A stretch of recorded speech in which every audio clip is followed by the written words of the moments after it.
Good morning, media friends. Welcome to the Chief Executive Press Conference. We will now invite the CE to speak. Good morning, everyone.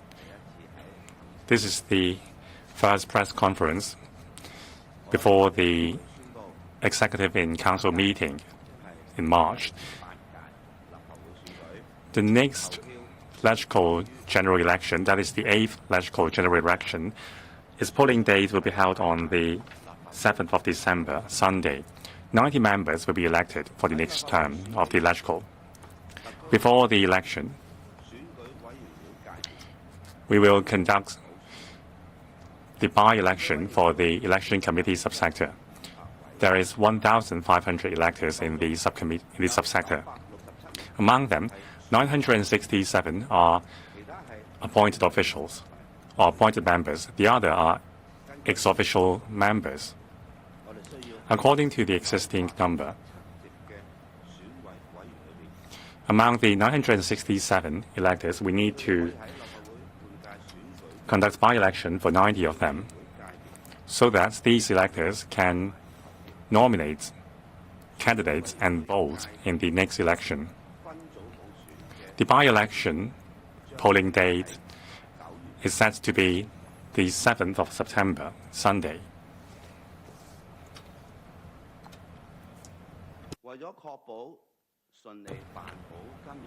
To ensure the smooth operation of the two elections this year, I have directed the CMAB to make good preparation for the elections and also collaborate closely with the Electoral Affairs Commission. Training will be conducted, security will be tightened, emergency plans will be formed. All this is to ensure the smooth conducting of the 8th election. We will ensure that the election is transparent, orderly, and highly efficient, so that we can elect a new cohort of patriotic legislative members who will serve Hong Kong and the country well. Concerning the nomination period and the other details of the two elections, the CMAB will make an announcement shortly later this year. Another announcement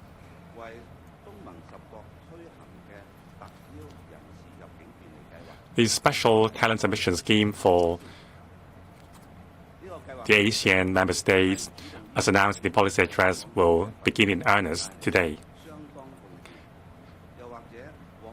The scheme targets talents from ASEAN member states who are invited to attend important meetings in Hong Kong and who have made significant contribution to our economy. They will enjoy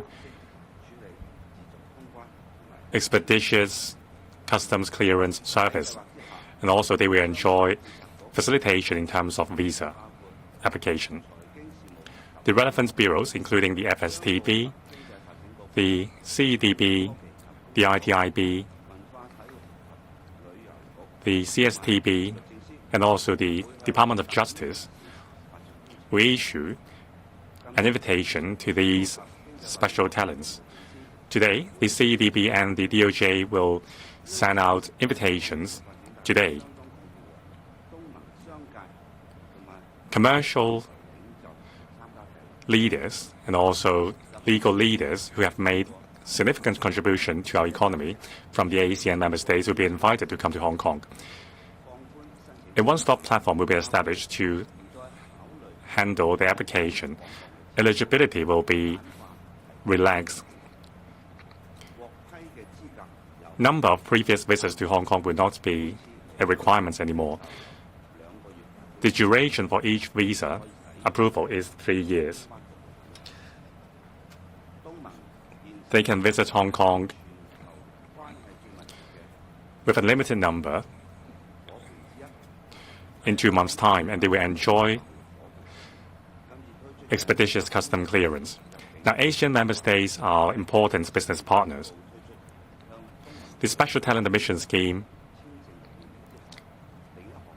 It's another important measure after all the other visa facilitation measures announced in my policy address. Now, this special scheme will facilitate the attendance of ASEAN member state talents in our important meetings and facilitate the investment in Hong Kong, thus encouraging them to use Hong Kong as a springboard to go global. Thank you. Now, the floor is now open to questions. Please raise your hand and identify your media organization, and please limit your questions to 2. The lady over there. Good morning. I'm from Singtao Daily. Now, the HKMAO and the liaison office have reposted several articles criticizing the CK Hutchison plan to sell the assets at Panama. They say that this is undermining the nation's interests, and also this is a kowtowing to the U.S. Now, how do you view this? Now, our economy is closely related to that of the countries, so how should we view this? Now, 2 weeks have passed since the commissioning of the Kai Tak Sports Park, but there are lots of criticism. For example, people charging illegally to guide spectators to their seats, and also poor arrangements for the snooker events. So how do you view this? Will this affect Hong Kong's image and also the Rugby 7? Now, I have 3 points to make on this. There's lots of discourse in society concerning the incident, and I think this is very important. Now, the HKSAR government seeks to provide a fair business environment for all businesses. Now, we strongly object to coercion and the tactics of intimidation in international trade. Third, all business dealings must be compliant with the law. The Hong Kong SAR government will deal with the matter in accordance with the law. Concerning the Kai Tak Sports Park's operation since its commissioning, there were some hiccups in terms of arrangements.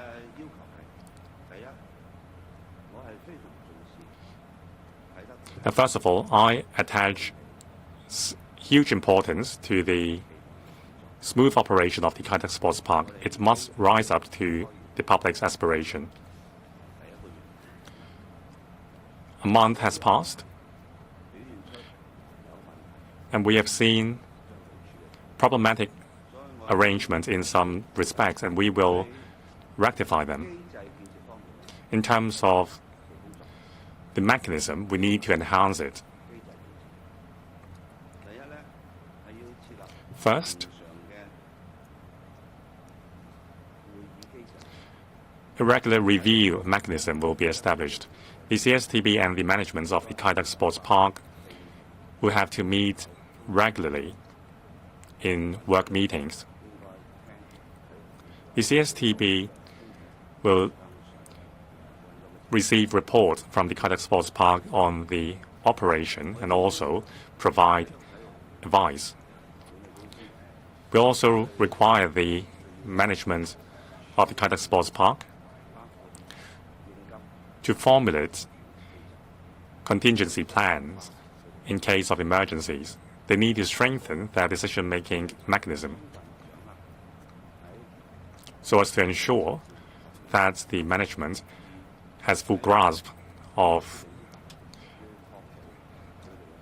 operational difficulties. And after the decision is made, they have to ensure that the decision is implemented in earnest during operation. Third, there must be a mechanism for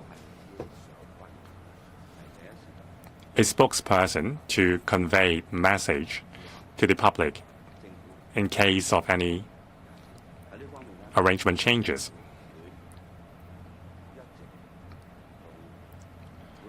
In this regard, we will maintain a very close liaison with the management of the park to ensure that the mechanisms are running smoothly.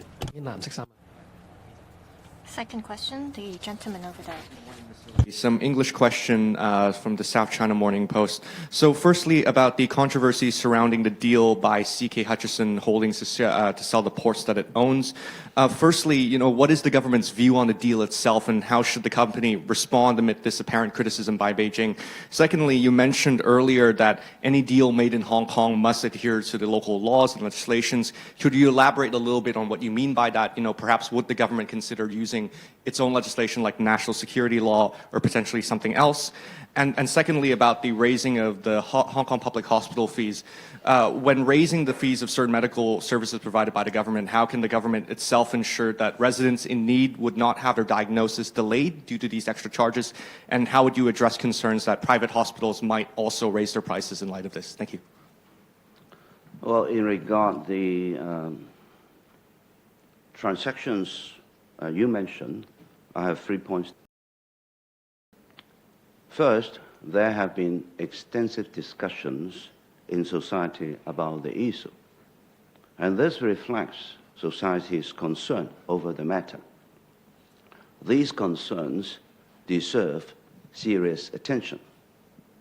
Second, the Hong Kong SAR government urges foreign governments to provide a fair and just environment for enterprises, including enterprises from Hong Kong.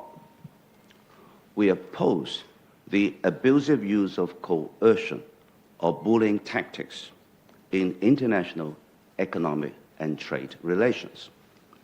Third, any transaction must comply with the legal and regulatory requirements. Hong Kong will handle it in accordance with the law and regulations. In regard to your question about reviews of charges and fees of hospitals, I might first of all emphasize this review is part of the healthcare reform. I have given 3 principles to Health Bureau in this healthcare reform in relation to review of fees and charges. First, it is not an expenditure-cutting exercise. We shall spend no less money, just to readjust the spending distribution for the sake of efficiency and effectiveness. Second, priority should be given to the most needed. These include helping those with economic difficulties and those cases in which the patient suffers from emergency, the most serious and critical illnesses. Third, reduced waste of resources, including drugs and services waste. I have urged Health Bureau to finalize the review and announce the details as soon as possible. And we aim at announcing the details within this month. Sorry, Mr. Lee, do you have anything to say about the legal aspect of the CK Hutchison deal? Thank you. We will deal with it in accordance with the law and regulations. 好，仲有一條提問，右手邊男記者係最。The last question, the gentleman in the last row. I'm from One Way Poll. Some suggest that Hong Kong and Guangzhou vehicles should be able to use different ports to travel in and out of the mainland and Hong Kong. What are your takes? Also, there are views that the current term government should be bold in driving reforms and that it should speed up the development of the third medical school in Hong Kong to facilitate the development of INT in Hong Kong. What are your views on this?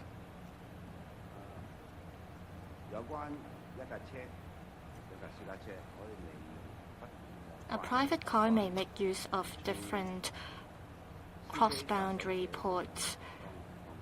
From the driver's perspective, of course, this would be very convenient. However, we do have to ensure that the traffic at different cross-border points would be smooth.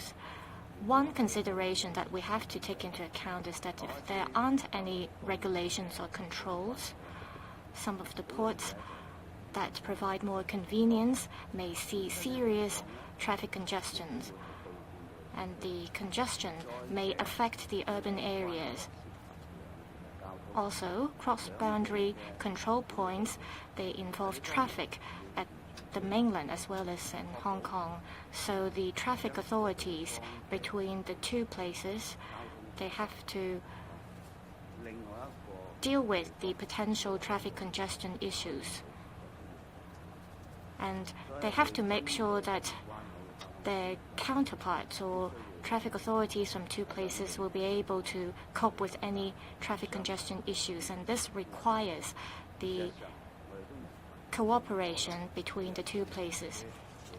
We have to make sure that vehicles can make use of as many ports as possible for their traveling. So starting from 2023, for private cars as well as cross-boundary coaches, they have been allowed to make use of different cross-border control points.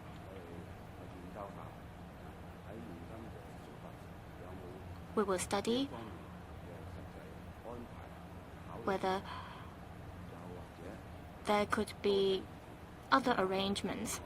We will listen to more views to see how we can ensure smooth traffic at the cross-boundary control points to meet citizens' aspirations.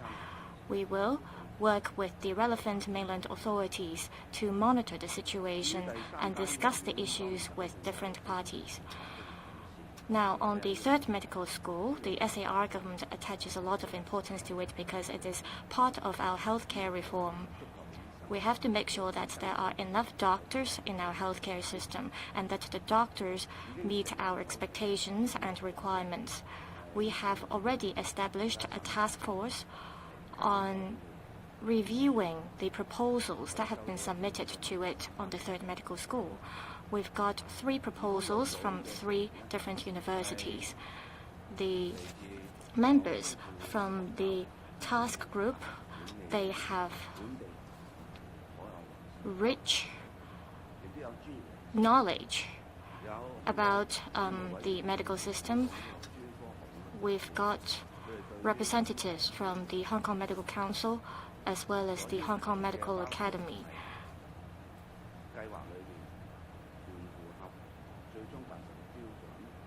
We have to look at whether the proposal meets our requirements, which includes the professional competencies of doctors, as well as how the medical school would make use of the resources.